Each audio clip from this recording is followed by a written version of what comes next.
ہمارے والد محترم علامہ مسعود الرحمن عثمانی شہید رحمہ اللہ سے کسی نے سوال کیا کہ اس جماعت میں آنے کی مولانا حق نواز جنگی شہید رحمہ اللہ کے نقش قدم پر چلنے کی وجہ کیا بنی؟ تو انہوں نے بتلایا کہ جس وقت میں زمانہ طالب علمی میں تھا، جب میں مدرسے میں پڑھتا تھا تو بہت سارے لوگوں کے بیانات سنتا تھا۔ ابتدا ہی سے شوق تھا ان علماء میں جا کر بیٹھنے کا، ابتدا ہی سے شوق تھا ان مشائخ کے پاس جا کر بیٹھنے کا۔ تو کہتے ہیں کہ میں مختلف قسم کے بیانات سنا کرتا تھا، لیکن کسی بیان کے اندر میں نے اس انداز کی تاثیر نہیں دیکھی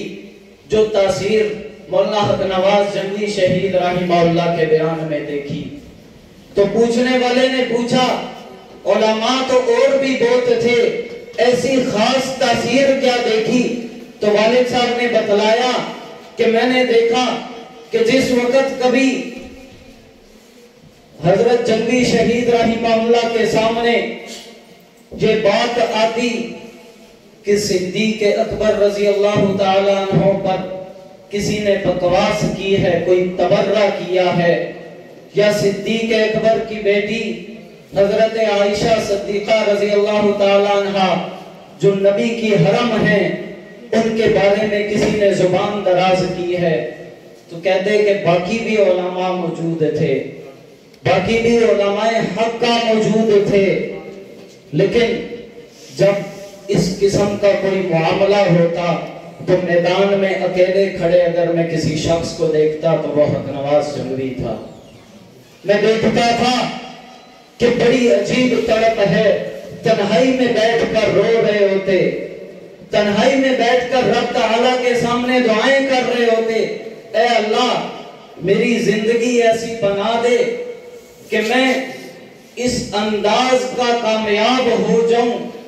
کہ ہر مسلمان کی زبان پر شان صحابہ تو ہو، لیکن کسی کی زبان سے میں کوئی تنقیدی لفظ نہ سنوں۔ فرماتے ہیں کہ وہ جس وقت میں نے تڑپ دیکھی اور اسی انداز میں ایک یہ بھی چیز فرمائی کہ باقی بھی علماء بیان کیا کرتے تھے، لیکن جو بیان مولانا حق نواز جنگی شہید رحمہ اللہ کیا کرتے تھے وہ اس انداز کا بیان ہوتا تھا کہ جو حقیقت پر مبنی ہونے کے ساتھ ساتھ حکومت کو اگر کسی بات پر چیلنج کرتے تھے تو اسے پورا بھی کرتے تھے۔ ایسا نہیں ہوتا تھا کہ بس سٹیج پر آئے، آ کر بڑھ کے ماری اور چلے گئے، نہیں، بلکہ سٹیج پر آ کر اپنا درد دل رکھتے تھے، کوئی بنی بنائی تقریر نہیں کیا کرتے تھے۔ کہتے ہیں جب یہ سارا کچھ میں نے دیکھا، میرا اپنا مزاج شروع سے ایسا تھا کہ میں حق گو تھا، کہ میں نہیں دیکھتا تھا کہ کوئی چھوٹا ہے یا بڑا ہے، کوئی جو ہے وہ کسی جگہ کا وزیر لگا ہوا ہے، افسر لگا ہوا ہے، جو جس جگہ پر ہوتا تھا میں اس کے منہ پر بات کر دیا کرتا تھا۔ راولپنڈی کے ایک اجتماع کی بات ہے کہ کوئی سیاسی پارٹی تھی، وہاں پر والد صاحب کا جانا ہوا اور بھی بہت سارے علماء موجود تھے۔ وہاں پر ایک سیاسی شخص، اس کے ہاں کھانے کی تقریب تھی، تو والد صاحب جس وقت وہاں پر گئے تو باقی بھی حضرات موجود تھے۔ اس نے جس وقت کھانا لگایا تو والد صاحب نے سوال کیا یہ کھانا کس کی طرف سے ہے؟ تو بتانے والوں نے بتایا کہ یہ فلانے جو سیاسی لیڈر صاحب ہیں ان کی طرف سے ہے۔ والد صاحب نے کہا میں لعنت بھیجتا ہوں، اس کھانے پر اٹھا لو۔ کہ یہ حرام کا کھانا ہمیں کھلا کر یہ کیا ثابت کرنا چاہتے ہیں کہ ہم ان کے پٹھو بن گئے؟ تو باقی بھی جو علماء موجود تھے، اس جماعت کے بھی اس میں موجود تھے علماء، انہوں نے کہا کہ حضرت خیر ہے، ہم جو ہے کوئی بات وغیرہ کرنے کے لیے آئے، کوئی مصلحت کا تقاضا ہے، ابھی خاموش ہو کر بیٹھ جائیں۔ غصے سے کھڑے ہو گئے، کہتے ہیں یہ 2 ٹکے کا کھانا کھلا کر ہمیں خریدنا چاہتے ہیں کہ ہم سیدنا صدیق اکبر کی ناموس کی بات نہ کریں؟ ایسا نہیں ہو سکتا کہ میں یہاں پر موجود ہوں اور میرے سامنے یہ کھانا لایا جائے اور حرام کی کمائی کا کھانا ہو اور مجھے پتہ لگ جائے، نہ میں خود کھاؤں گا نہ تمہیں کھانے دوں گا، اور نہ خود کھایا نہ کسی اور کو کھانے دیا۔ کہا بات کرنے کے لیے آئے تھے، لیے واپس چلتے ہیں۔ انہوں نے کہا حضرت پانی تو پی لیں۔ کہا پانی کون سا تم وہ لے کر آئے ہو کسی حلال جگہ کا؟ کہا وہ بھی منرل واٹر لے کر آئے ہو، بوتلیں لے کر آئے ہو، وہ بھی اپنے پیسوں کی خرید کر لے کر آئے ہو نا۔ کل کو تم جا کر کہو گے کہ بھی ہم نے انہیں کھانا کھلایا تھا، ہم نے پانی پلایا تھا، آج ہمارے خلاف باتیں کر رہے ہیں۔ وہ جنگلی مزاج کے لوگ تھے۔ فرماتے ہیں کہ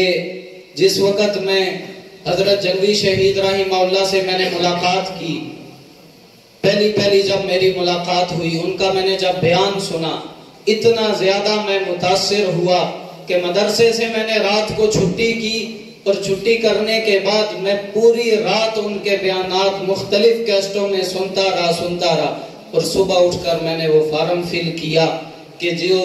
اس جماعت میں رکنیت والا جو فارم تھا وہ فل کرنے کے بعد میں نے اعلان کر دیا کہ اگر میں نے جینا ہے تو انہی صحابہ اکرام رضوان اللہ تعالی علیہم اجمعین کے غلاموں کے قدموں میں بیٹھ کر جینا ہے۔ موت کا وقت آ جائے تو اسی انداز میں موت کا وقت آئے کہ یہ صدیق کی صدائیں میری زبان سے جاری رہیں اور میرا سینہ چھلنی کر دیا جائے، اس انداز میں مجھے موت آ جائے۔ مجھ سے یہ برداشت نہیں کہ میرے سامنے صدیق اکبر کی ناموس کے بارے میں کوئی بات کی جائے، میرے سامنے صدیق اکبر کی ناموس کو پامال کیا جائے اور میں خاموش بیٹھ کر منہ تکتا رہ جاؤں، ایسا نہیں ہو سکتا۔ زندگی گزاروں گا تو غیرت والی گزاروں گا، جب موت کا وقت آئے گا تو سینے پر گولی کھا کر اعلان کر دوں گا، اے صدیق آپ نے نبی کے لیے اپنی جان کا